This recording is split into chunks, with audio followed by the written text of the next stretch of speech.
Hi everyone, today we're going to review the Survival Sundays discussion number 2 that we had, called Make a Plan, Involve Others, and Practice the Routine. Step 1, make a plan first. Whether you want to prepare for the short or long term, it all begins with a plan. Some people only prepare for certain seasons like tornado, hurricane, or tropical storms. Other people prepare for more long-term situations, and this requires more preparations. Whether you are a short-term or long-term prepper, beginning somewhere is vital. The FEMA website gives lists to help people prepare. One of the lists is the Emergency Supply Checklist. The second is Citizen Preparedness Guide. And I've listed the links to both of those on the blog under discussion number 2. We would recommend the following.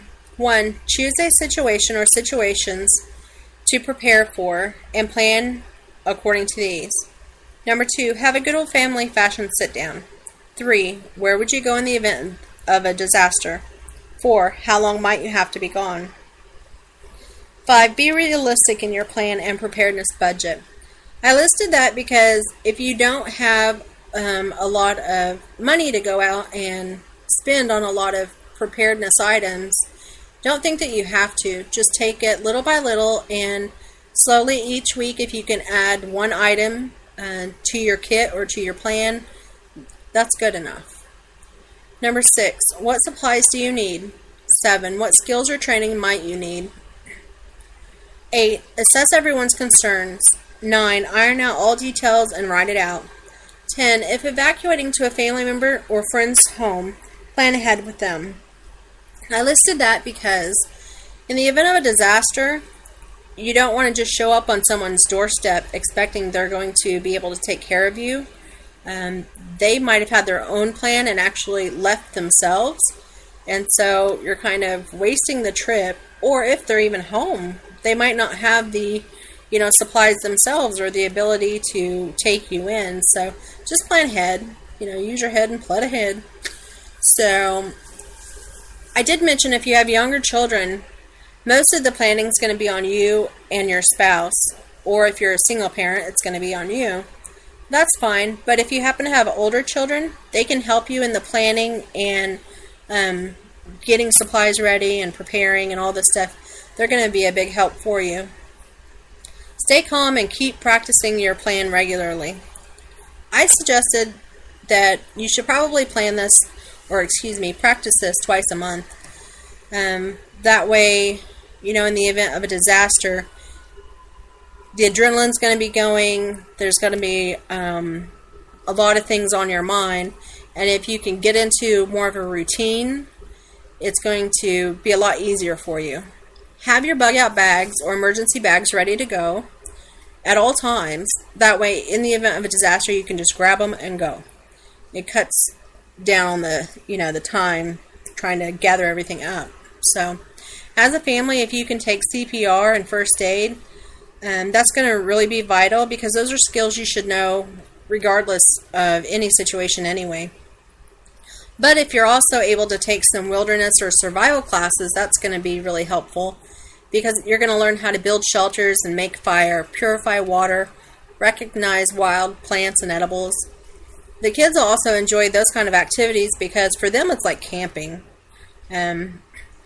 I have a couple younger stepdaughters that we love trying new things and, going out and doing like family things. Their older sister, however, she's not into the whole prepping thing, which is perfectly fine with us. She's a teenager and she's got her other interests. So, not everybody might be on board, but if they can have a general respect and acknowledgement for what you're trying to do and what the plan is at least, you're going to be fine.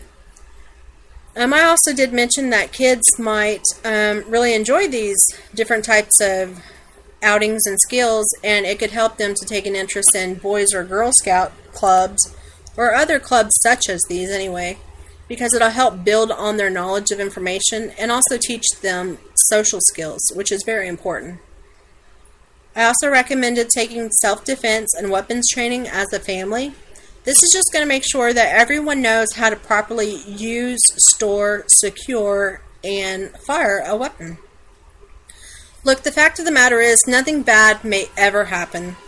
But if it does, wouldn't you rather be prepared than not? Involve others also. Talk to your neighbors, talk to your family members. See if they have a plan. See if they're working toward, being prepared, or encourage them, actually, to become prepared. Because that's going to strengthen your community. It's going to strengthen your family as well.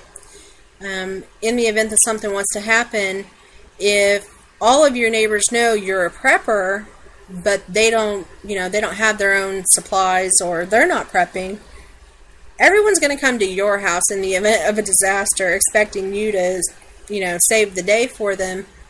That's really not going to be a good idea, because you can't save everyone. So if you can encourage them to take small steps, that's going to help out your whole community. So anyway, this was pretty much the discussion 2 topic of Make a Plan.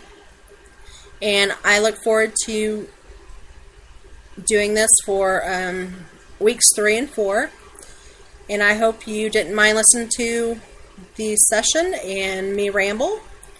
So anyway, till next time, thanks for listening.